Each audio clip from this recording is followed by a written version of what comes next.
tudo bem com vocês, suas loucas?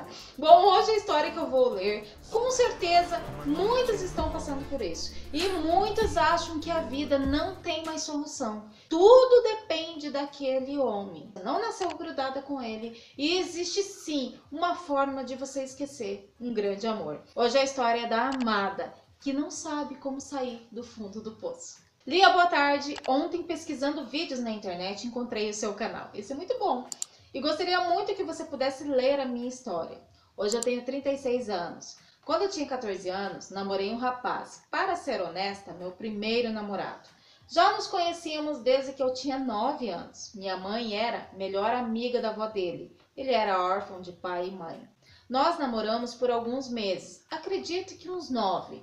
Nos amamos muito, porém, por uma situação da vida, ele foi preso. Sofri muito com aquilo, porém, segui a minha vida. Eu era praticamente uma criança. Ao passar alguns meses do acontecido, eu saí da cidade onde eu morava, que ficava em Rondônia, e vim para São Paulo com toda a minha família. Naquela época, aproximadamente em 97, a comunicação era muito difícil, apenas por cartas. Eu mantive contato com apenas algumas amigas da cidade, mas havia perdido contato com ele. Nessa, ele ficou preso por 2 anos e 8 meses. E eu segui a minha vida. Conheci outras pessoas. Hoje eu tenho um filho de 20 anos, mas nunca me casei. Hoje eu sou uma excelente profissional na minha área e tenho uma situação financeira boa. Isso é ótimo. Em fevereiro de 2017, através de um grupo de amigos do WhatsApp, ele me reencontrou. E numa madrugada de terça, ele me ligou. E foi uma conversa agradável. Ele perguntou se eu ainda o amava. E eu rapidamente respondi, o tempo passou. E ele disse, eu vou te reconquistar. Com o passar dos dias, a gente se falava todos os dias. Terças e quintas, ele viajava, pois é motorista de caminhão. Nesses dias, conversamos praticamente até amanhecer. Nisso se passou alguns meses. E combinamos dele vir para Campinas, e ele nunca vinha. Quando foi em outubro, eu tomei a decisão e fui para lá. Detalhe, ele era casado, tem 2 filhos com a esposa, e tinha um filho de uma traição. Meio parecido com a minha história. Ele deu um jeito da esposa levar os filhos numa cidade vizinha para jogar futebol, e ficamos 5 dias juntos. Porém, à noite, ele ia para casa, porque a esposa tinha deixado a sogra na casa para cuidar dele. Ou seja, a esposa já tinha sido traída, sabe que ele tem um filho com a amante e ainda ela guarda um homenzinho lá dentro e deixa a sogra para cuidar dele ainda. Gente, é vocês que estragam a coisa toda. É vocês, mulheres. É vocês. A maioria das esposas que estragam o negócio. Eu fui lá e quando eu voltei, ele disse, agora eu vou para Campinas. E depois disso tudo, decidimos a nossa vida. Em fevereiro desse ano, ele veio e ficou 24 dias comigo e disse, vamos nos casar. Vou voltar para Rondônia, contar tudo para Paula e resolvo a minha vida. Volto para cá, me dê 2 meses que ficaremos juntos. Ele me pediu em casamento para toda a minha família e se hospedou na minha casa. E minha família tinha um carinho enorme por ele, desde o nosso namoro. Ele ficou 24 dias, se foi. Quando ele se foi, eu já comecei a perceber ele distante. Passando um mês que ele estava lá, eu comecei a cobrar uma posição dele. Ele já havia contado tudo para a esposa. No dia seguinte que chegou lá, eles brigaram e ele disse que queria se separar, pois estava comigo, e contou toda a história para ela. Em alguns dias, ela viajaria com os filhos e ficaria por 10 dias fora. Nesse período que ela viajou, eu percebi que ele mantinha contato diário com ela, e eu cada vez mais insegura e cobrando uma posição dele. Quando ela voltou de viagem, ele ficou ainda mais distante de mim e tivemos uma briga. Depois desse dia, ele sumiu por 10 dias e saiu de todos os grupos de amigos, inclusive do grupo da minha família. E não me atendia mais, não me respondia. Passou 11 dias. Um amigo me contou que ele estava com a ex e que na verdade nem se separaram, apenas brigaram. E que estava bem. Aquilo foi o fim para mim. Começou uma onda de brigas e revoltas. Ele me ligava, até que eu mesma liguei para ela e contei tudo. Para minha surpresa, ela disse. Ele me contou assim que chegou de viagem. Nós brigamos, mas ele nunca irá se separar de mim para ficar com você. E se for embora, nunca mais verá os filhos. Mas isso é uma condição que ela não pode colocar. Não existe mais esse negócio, nunca mais verá os filhos. Não existe. Hoje tem justiça para isso. Para colocar leis aonde as pessoas dizem que não tem. Então o cara ficou com medo, sei lá, ou a relação deles é propícia. É muito bom ter uma relação com ela. Ela aceita filho fora do casamento, ela aceita traição, deve ter tido outras, né? Você não deve ser a primeira, como não foi. Tanto que ele tem um filho com uma outra mulher. Você é uma outra amante, então não tá nem. Como ela falou ali, ele nunca iria se separar de mim para ficar com você. Ou seja, ela já está acostumada. Tá muito parecido com a minha história, que ela falava assim: eu sempre soube que ele tinha amante, mas você foi esperta, você engravidou. E não foi isso, foi totalmente diferente. Foi totalmente diferente. Comigo foi diferente. Sempre teve outras, mas comigo foi diferente. Vamos continuar aqui, onde é que eu parei? Tive uma longa conversa com ela, por sinal, conversa de adulto. Passar daquele dia, minha vida virou um pesadelo. Eu não dormi mais. Ele me ligava, mas nunca pediu desculpa ou se posicionava contando o que aconteceu. Quando eu perguntava, ele dizia: ah, isso não importa, agora eu estou com a Paula e você é solteira. Você vê que safado, né? Mas sabe por que os homens são assim? As esposas, a maioria delas, não estou falando todas, permite. É igual a do meu ex-amante. Ah, eu sempre soube que ele tinha amantes. Só que você foi esperta, você engravidou e não é. A esposa permite, sabe que é traída, sabe que é chifruda e continua. As próprias mulheres permitem isso. No dia dos namorados ele me ligou e me disse: por que você não me segurou aí, como se eu fosse a culpada dele ir embora?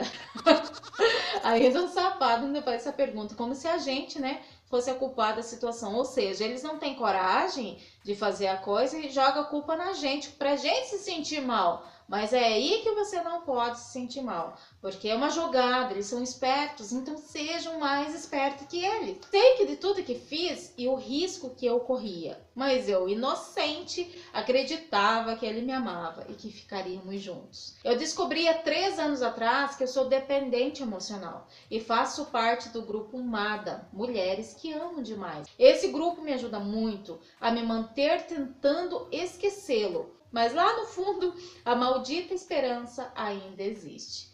Pois é, amada, já está errada aqui a sua frase. Tentando esquecê-lo.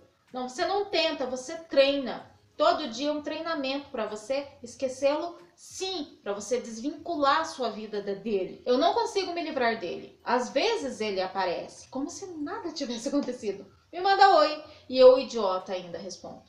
Aí tá o ponto ruim. Sabe, ainda não cheguei àquele ponto que ele foi um livramento. E penso, se ele traiu a esposa, com quem é casado há 15 anos, teve um filho fora do casamento, traiu ela comigo, faria pior comigo. Na verdade, sim, faria pior, continuaria fazendo. Eu tento focar nas coisas ruins que aconteceram, mas vira e mexe vem as esperanças das coisas boas. Para mim, foi uma desilusão amorosa muito grande. Sei que eu não fui correta em ficar com ele desde o início, sabendo que ele era casado, mas eu tinha esperança de ter ele ao meu lado.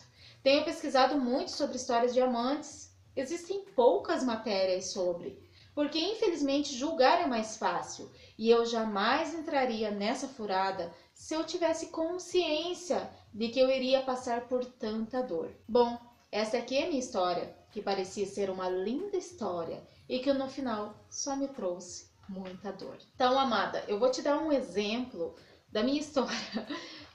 O que acontece com você? Aconteceu o mesmo comigo, uns 3 anos atrás.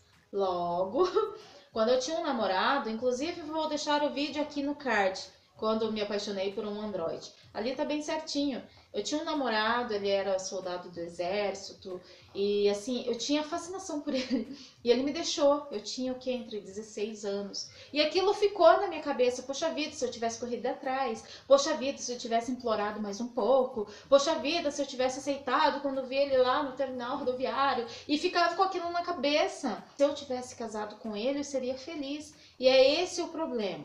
E o que aconteceu? Eu fiquei sempre com isso na cabeça. Com certeza você ficou com isso também.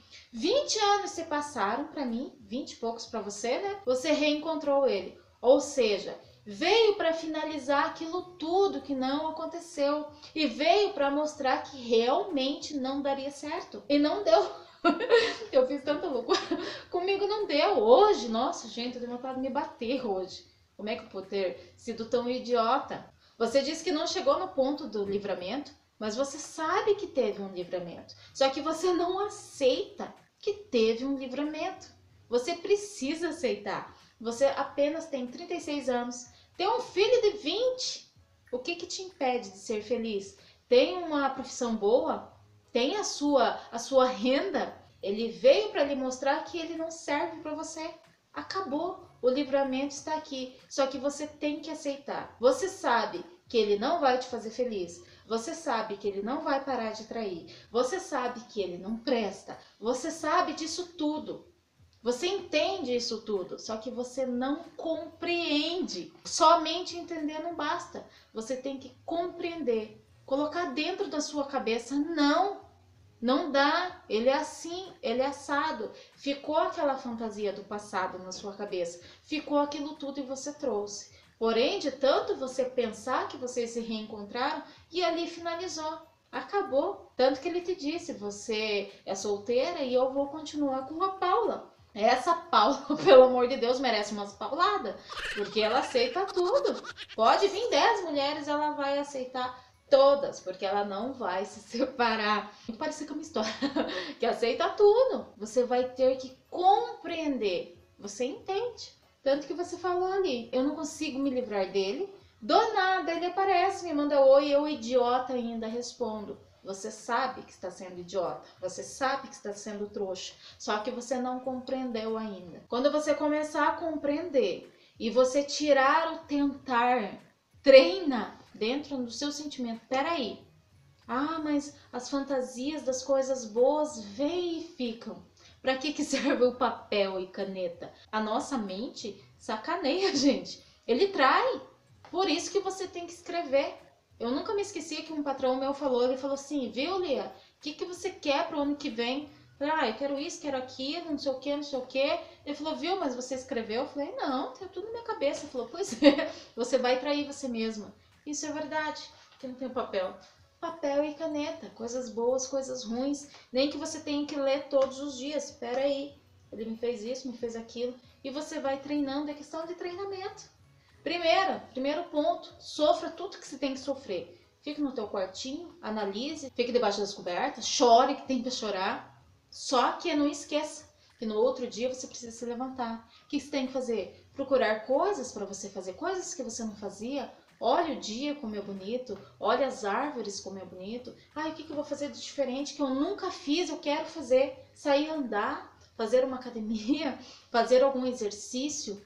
O que eu quero fazer de diferente? Procure, faça uma rotina. Passo número 2 é a rotina. Você mudar a sua agenda. Você tem que ter afazeres. Passo número 3, você não pode ficar sozinha. Quando você fica sozinha, você começa a pensar nas coisas. Você fica aqui parado olhando para a parede. Puxa vida. Nossa, mas eu podia estar com ele essa hora. Meu Deus, ia dar certo. Será que foi eu que errei? Será que foi eu que não tentei? Para! Não pensa. O que diz? Mente vazia é a oficina do diabo. Você tem que passar o seu luto. Não fique procurando em outra pessoa para tapar esse buraco. Viva o seu luto. Fale, eu estou de luto. Eu preciso passar esse momento, me reconstruir, me achar. A Xuxa entrevistou o Clodovil e perguntou para ele se ele amasse uma pessoa, ele correria atrás dela. Ele falou que não. Que nunca tinha feito aquilo e que jamais faria, porque ele tem vergonha na cara, nunca queria correr atrás de alguém que não amasse ele. É assim que você tem que pensar, amada. Não que você não tenha vergonha na cara, não é isso, mas você tem que se valorizar. Coloque no papel, para você ver que não existe mais esperanças. Você não depende dele para viver. Você tem que se amar primeiro, você tem que gostar de você mesmo, porque como que você vai gostar de outra pessoa se você não se ama? Não existe. Isso tudo que você tem na sua cabeça vai passar. Tudo na vida da gente precisa de tempo. Só que a gente quer esquecer de hoje para amanhã e não vai. E por que nós não podemos passar por isso? A dor é inevitável, mas ela não é para sempre. Então coloque na sua mente. O que eu tenho que fazer? Vou treinar. Treinar o quê? A esquecer esta pessoa. Porque esta pessoa não me quer.